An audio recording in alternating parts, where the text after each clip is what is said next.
Shalom, saat ini saya akan menyampaikan firman Tuhan, yaitu tentang apa yang harus disampaikan di masa akhir zaman.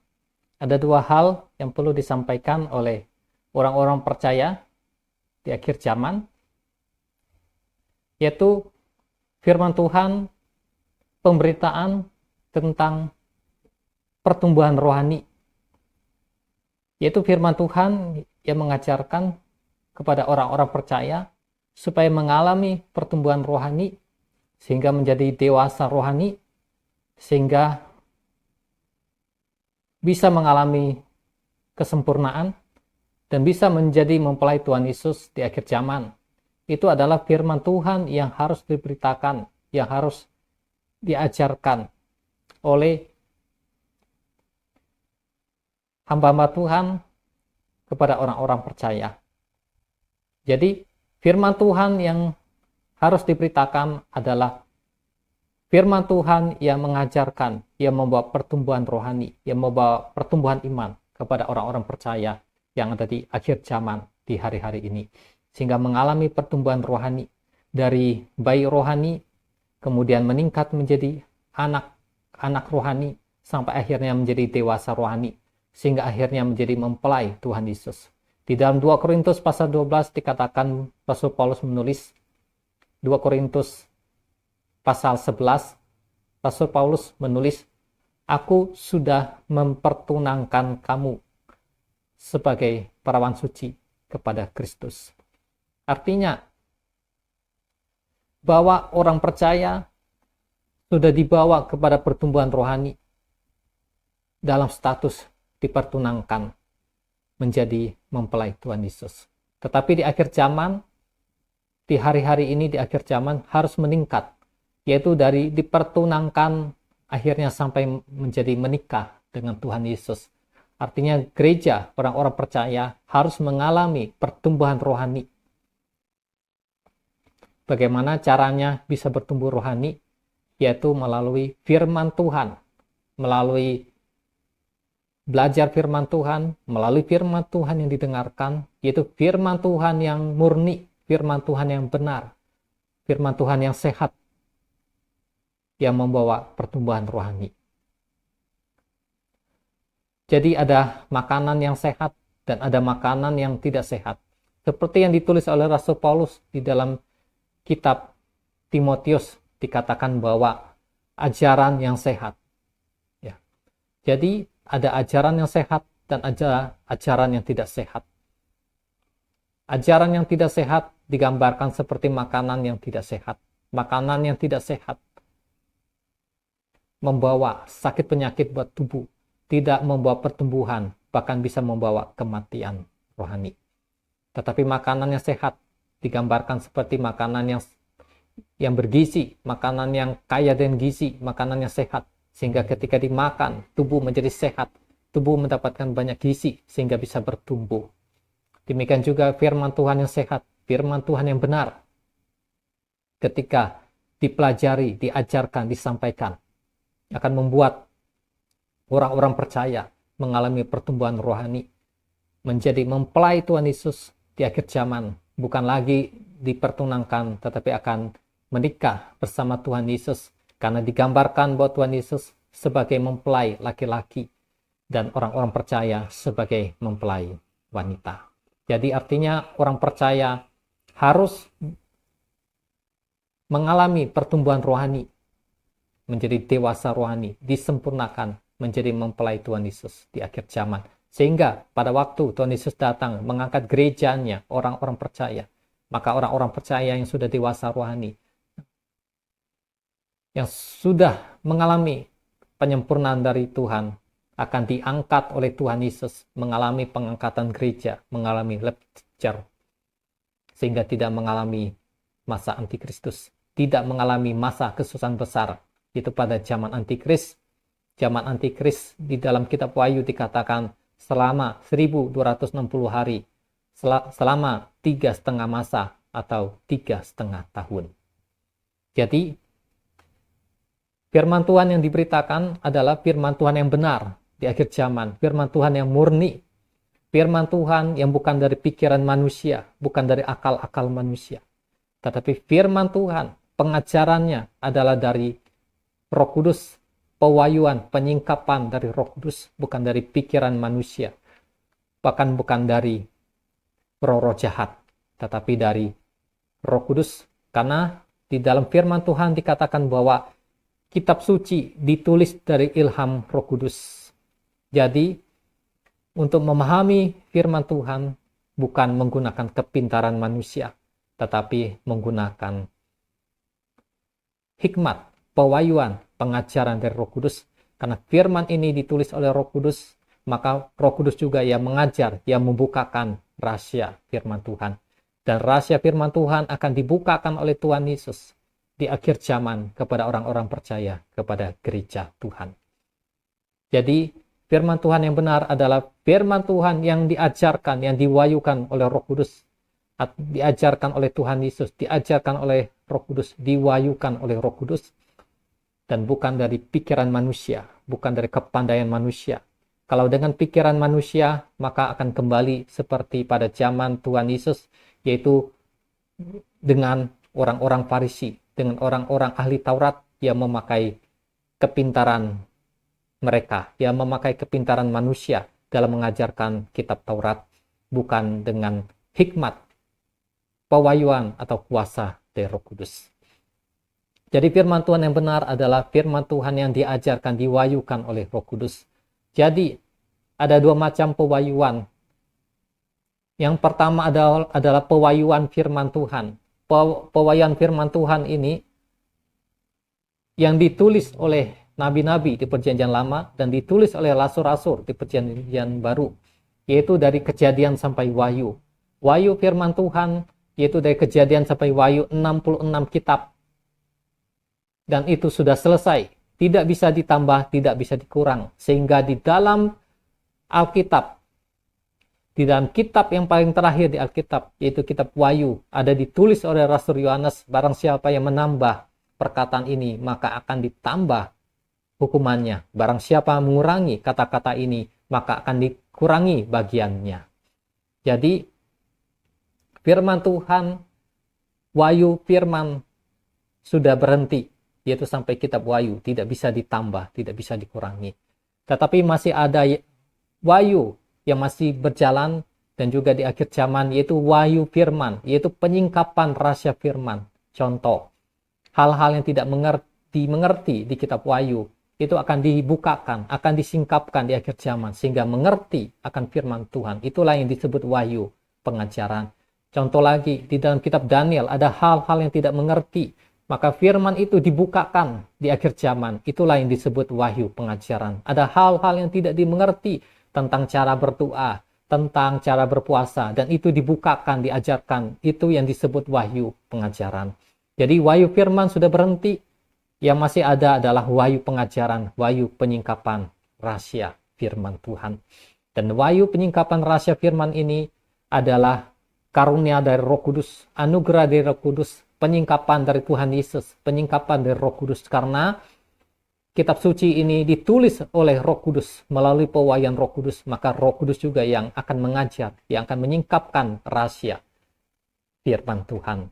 Jadi manusia dengan kepintarannya tidak bisa menyingkapkan rahasia firman Tuhan. Manusia dengan kepintarannya tidak akan bisa menyingkapkan rahasia firman Tuhan. Tetapi rahasia firman Tuhan ini hanya bisa disingkapkan oleh Roh Kudus melalui pewahyuan Roh Kudus, melalui hikmat dari Roh Kudus. Karena kitab suci ini sudah ditulis oleh hamba-hamba Tuhan, oleh nabi-nabi dan rasul-rasul melalui pewahyuan Roh Kudus, maka arti dari kitab suci itu juga akan diajarkan oleh Roh Kudus, akan dibukakan oleh Roh Kudus. Jadi firman Tuhan yang benar adalah firman Tuhan yang belasar, yang diajarkan oleh Tuhan Yesus, yang diajarkan oleh Roh Kudus, yang dibukakan rahasianya oleh Roh Kudus. Itulah firman Tuhan, pengajaran yang benar, yang murni, yang seperti makanan yang sehat. Sehingga ketika kita mendengar, ketika kita belajar, maka kita akan mengalami pertumbuhan rohani. Seperti kita makan makanan yang sehat dan bergizi, maka tubuh kita akan mendapat gizi, kesehatan, dan bisa bertumbuh. Itu adalah firman Tuhan yang benar pada hari-hari ini, di akhir zaman, yang perlu diajarkan, yang perlu disampaikan oleh gereja Tuhan, oleh hamba-hamba Tuhan kepada orang-orang percaya, sehingga gereja Tuhan, sehingga orang-orang percaya boleh mengalami pertumbuhan rohani, menjadi dewasa rohani, menjadi mempelai Tuhan Yesus di akhir zaman, bahkan boleh mengalami penyempurnaan dari Tuhan Yesus, menjadi mempelai Tuhan Yesus di akhir zaman. Amin. Itu jadi yang pertama yang perlu diajarkan adalah firman Tuhan yang benar di akhir zaman. Ya. Terus yang kedua, yang perlu diajarkan adalah tentang akhir zaman. Ya. Jadi ada dua hal yang perlu disampaikan, yaitu firman Tuhan yang benar yang membawa pertumbuhan rohani. Yang kedua adalah firman Tuhan tentang akhir zaman. Ini yang perlu disampaikan oleh hamba-hamba Tuhan, oleh gereja Tuhan kepada orang-orang percaya, yaitu tentang akhir zaman. Ya. Tentang akhir zaman, contoh seperti di kitab Wahyu, seperti di kitab Daniel, itu tentang akhir zaman, tentang zaman antikris, tentang masa pengangkatan gereja, tentang masa kesusahan besar, dan lain-lainnya, yaitu tentang hal-hal akhir zaman. Kenapa perlu disampaikan tentang akhir zaman?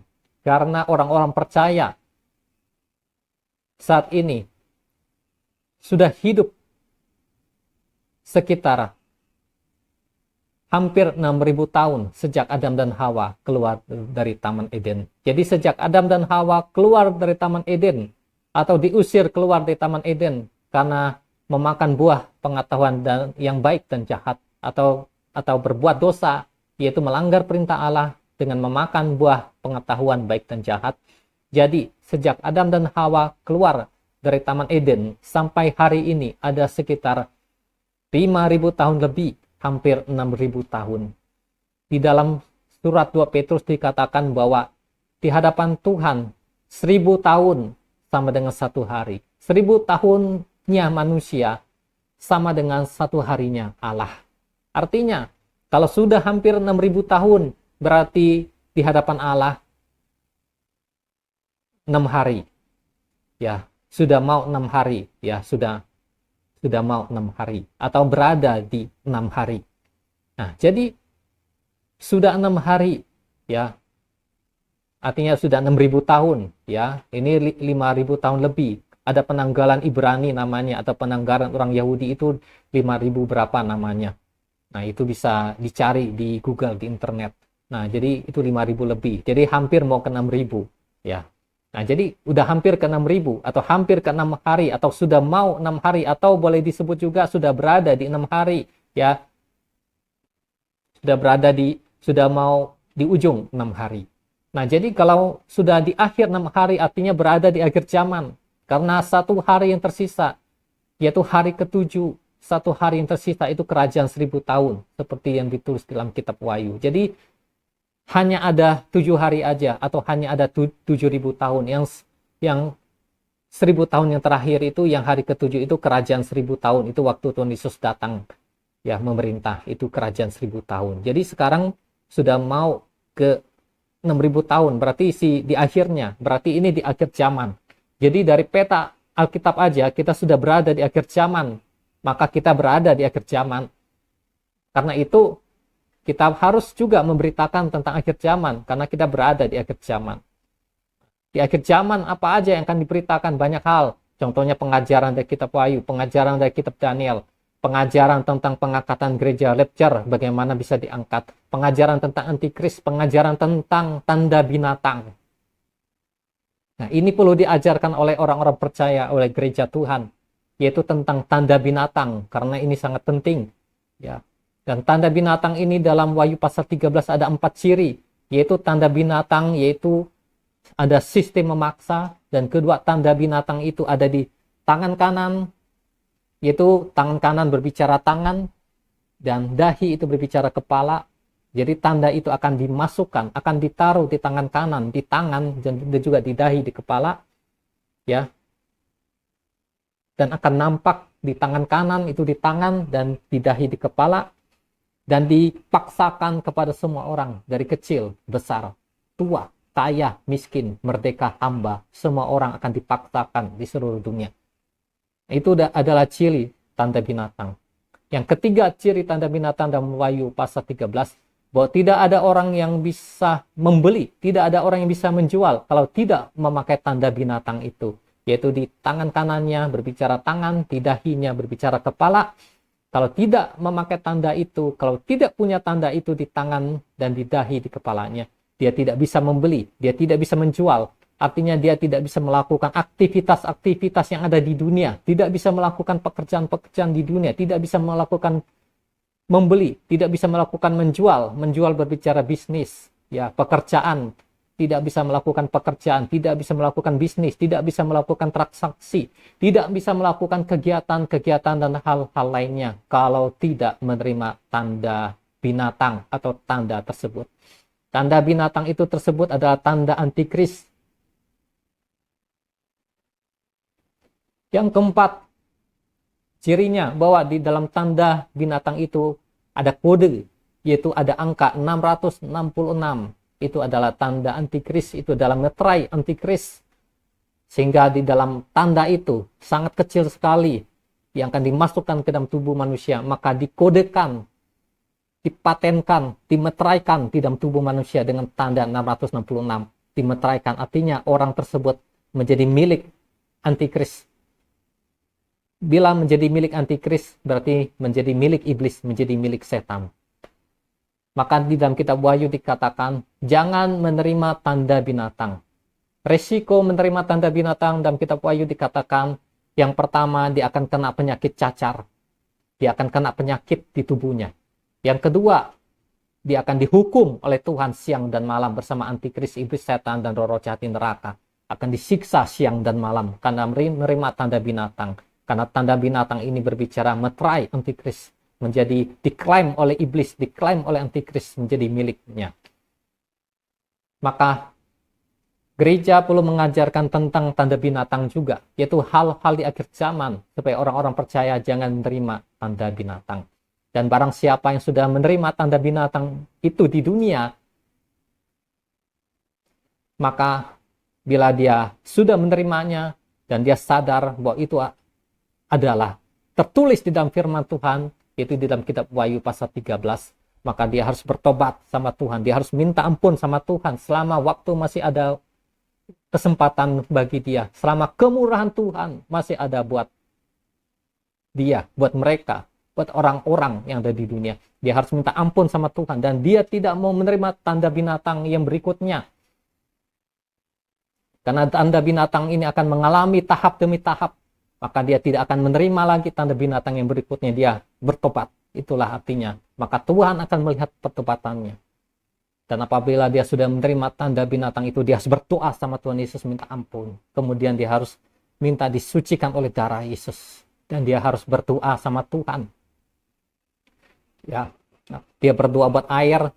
Dia doa air ini menjadi darah Yesus untuk mentahirkan tubuhnya dari tanda binatang. Atau dia bisa mengikuti pelayanan pentahiran. Ya, kalau baptisan air itu hanya satu kali, tapi pelayanan pentahiran menggunakan air seperti baptisan air bisa dilakukan berkali-kali. Dia bisa mengikuti pelayanan pentahiran untuk ditahirkan oleh kuasa darah Yesus, oleh kuasa Tuhan Yesus. Dan dia bisa mengadakan doa puasa selama pintu kemurahan Tuhan masih terbuka. Dia harus doa puasa sama Tuhan. Dia bila Tuhan berkenan dan kuasa Allah bekerja, maka tanda binatang yang merusak tubuhnya, yang merusak sistem-sistem sifat manusia yang ada di tubuh ini boleh dilepaskan oleh Tuhan, boleh dibuang dari tubuhnya dengan kuasa Tuhan.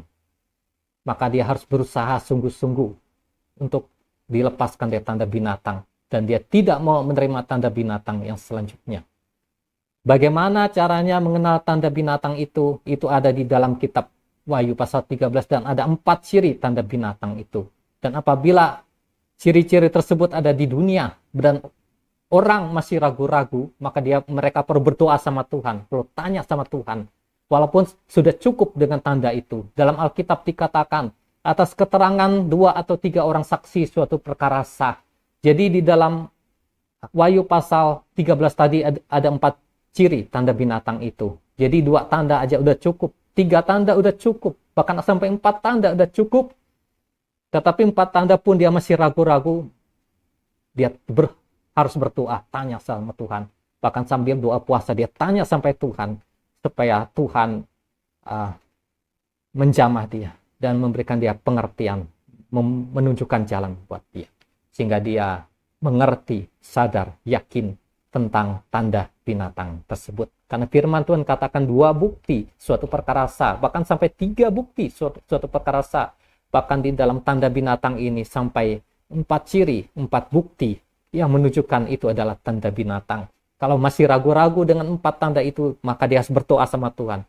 Berpuasa, minta peneguhan, minta penyataan dari Tuhan.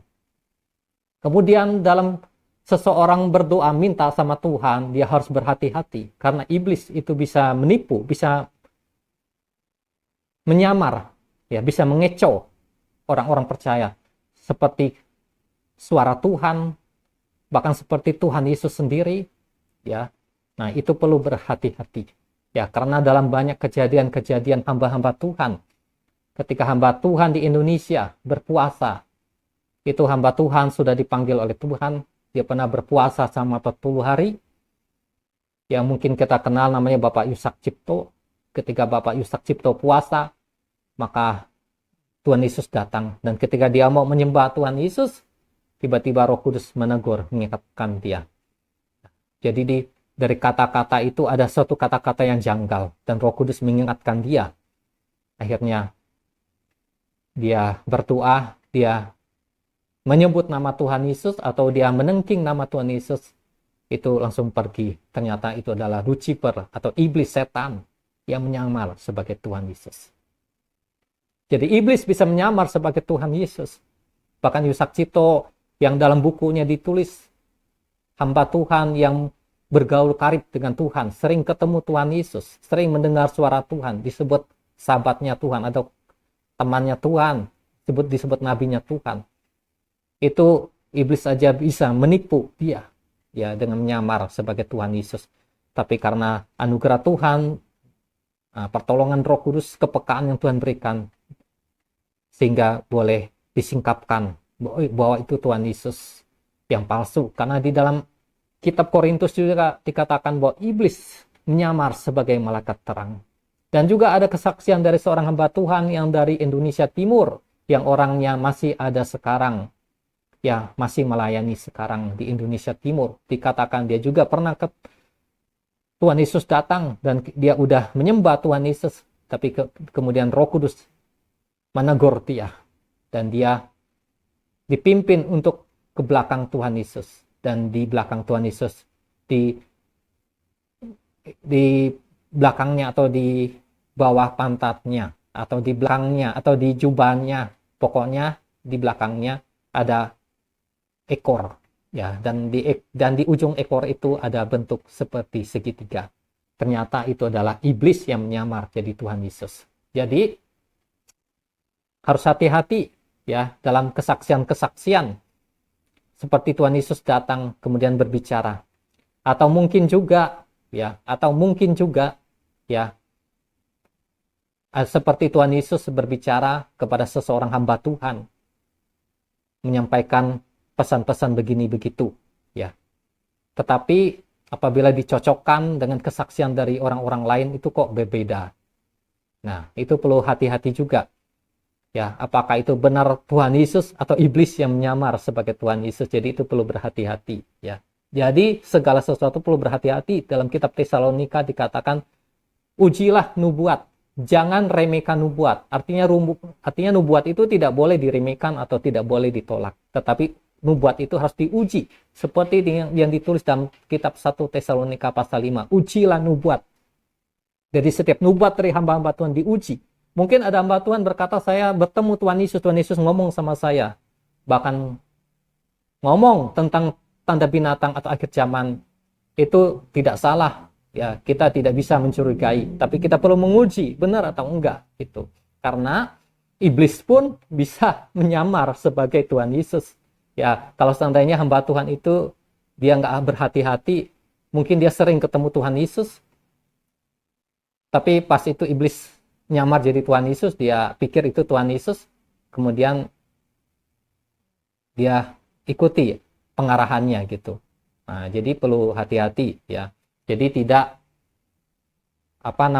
mendeskripsikan seorang hamba Tuhan, ya, tetapi perlu berhati-hati karena iblis bisa menyamar seperti dalam 2 kesaksian tadi itu, iblis menyamar sebagai Tuhan Yesus. Nah, demikian juga dalam suara Tuhan, ya, perlu berhati-hati karena iblis itu bisa menyamar sebagai Tuhan Yesus, bahkan melalui suara-suara juga. Jadi ketika kita bertanya sama Tuhan, kita perlu menguji sampai 2 atau 3 kali. Bila hal itu sama sampai 2 kali atau 3 kali, berarti itu betul dari Tuhan. Tetapi yang kedua kali berbeda dengan yang pertama, tidak cocok. Nah, itu perlu hati-hati, ya. Nah, jadi segala sesuatu dalam Alkitab dikatakan atas keterangan 2 atau 3 orang saksi suatu perkara sah. Jadi perlu diuji sampai 2 atau 3 kali. Jadi ketika kita bertanya tentang tanda binatang sama Tuhan, kita harus berdoa, berpuasa, ya. Dengan 1 bukti itu belum cukup. Harus ada 2 sampai 3 bukti baru cukup. Seperti yang dikatakan dalam Alkitab, atas keterangan 2 atau 3 orang saksi suatu perkara sah. Nah, demikian. Jadi yang perlu diajarkan oleh gereja Tuhan yaitu tentang firman Tuhan yang benar, ya. Jadi bukan hanya berbicara tentang berkat-berkat, ya. Oh, berkat seperti doa Yabes, berkat-berkat lainnya benar, itu berkat, ya. Tetapi bukan hanya itu yang difokuskan hanya di situ saja, ya. Karena kalau hanya berbicara berkat-berkat, hanya materi saja, tetapi tidak bertumbuh rohani, itu sia-sia. Karena akan dibawa gereja orang-orang percaya kepada hal-hal materi atau cinta materi. Dalam Alkitab dikatakan akar segala kejahatan adalah cinta akan uang. Jadi kalau mau ngomong tentang doa Yabes, benar, karena di Alkitab pun ada, berkat pun ada. Tetapi bukan hanya seperti itu. Bukan hanya itu yang dibicarakan, tapi harus disampaikan firman Tuhan yang benar yang membawa pertumbuhan rohani. Sesudah mengajarkan firman Tuhan yang benar, terus yang kedua adalah mengajarkan tentang akhir zaman, mengajarkan tentang tanda binatang, supaya orang-orang percaya jangan menerima tanda binatang, jangan ditipu oleh iblis dengan tanda binatang, sehingga merusak tubuhnya, merusak DNA tubuhnya dengan tanda binatang. Karena zaman sudah canggih sekarang, ya, sudah canggih sekarang. Jadi dengan teknologi itu bisa dilakukan dengan apa saja untuk dimasukkan ke tubuh manusia yang mungkin manusia tidak menyadarinya, menganggapnya itu biasa. Karena ingat, teknologi ini sudah canggih, semakin canggih, ya. Jadi 2 hal yang perlu disampaikan, yaitu pengajaran firman yang benar dan tentang akhir zaman yang perlu disampaikan. Jadi untuk orang-orang percaya yang tidak menerima tanda binatang, itu jangan merasa sudah senang atau sudah puas, itu tidak cukup, ya. Jadi walaupun tidak menerima tanda binatang, itu juga belum menjamin untuk keselamatan, juga belum menjamin untuk diangkat oleh Tuhan Yesus pada waktu Tuhan Yesus datang, ya. Contoh, walaupun tidak menerima tanda binatang, tapi berbuat dosa, tetap tidak akan masuk ke dalam kerajaan surga, ya. Walaupun tidak menerima tanda binatang, tapi tidak mengalami pertumbuhan rohani, tidak menjadi mempelai Tuhan Yesus di akhir zaman, itu juga tidak akan diangkat oleh Tuhan Yesus. Jadi tidak menerima tanda binatang, maka kembali ke hal yang pertama tadi, harus bertumbuh dalam firman, harus menjadi mempelai Tuhan Yesus. Yang sudah menerima tanda binatang, harus bertobat, minta ampun sama Tuhan, dan menolak tanda binatang yang akan diberikan dalam kehidupannya. Itulah tanda pertobatannya. Dan meminta sama Tuhan, selama Tuhan masih berkenan, masih ada waktu, pintu kemurahan Tuhan masih terbuka, belum tertutup, yaitu berdoa sama Tuhan supaya tanda binatang yang sudah ada di tubuhnya, tanda itu dihilangkan, tanda itu dilenyapkan dari tubuhnya dengan anugerah, dengan pertolongan, dengan kuasa dari Tuhan Yesus, ya, melalui doa, melalui puasa, melalui pelayanan pentahiran, melalui perjamuan kudus juga bisa, ya. Kalau dia sudah dibaptis air, sudah dibaptis Roh Kudus, bisa terima perjamuan kudus. Kemudian dia bisa berdoa air, dia bisa berdoa air putih dengan iman dia, supaya air putih ini menjadi darah Yesus, supaya air putih ini menjadi air yang mentahirkan, sehingga pada waktu dia minum air ini menjadi darah Yesus yang berkuasa, menjadi air yang mentahirkan, sehingga tubuhnya ditahirkan dari tanda binatang tersebut. Dalam Yeskiel 36 ayat 25 dikatakan, aku akan mencurahkan kepadamu air jernih yang akan mentahirkan kamu. Jadi dia bisa berdoa untuk air yang akan diminum menjadi air yang mentahirkan, menjadi darah Yesus yang berkuasa, kemudian dia minum. Amin. Demikian firman Tuhan yang disampaikan. Tuhan Yesus memberkati. Amin.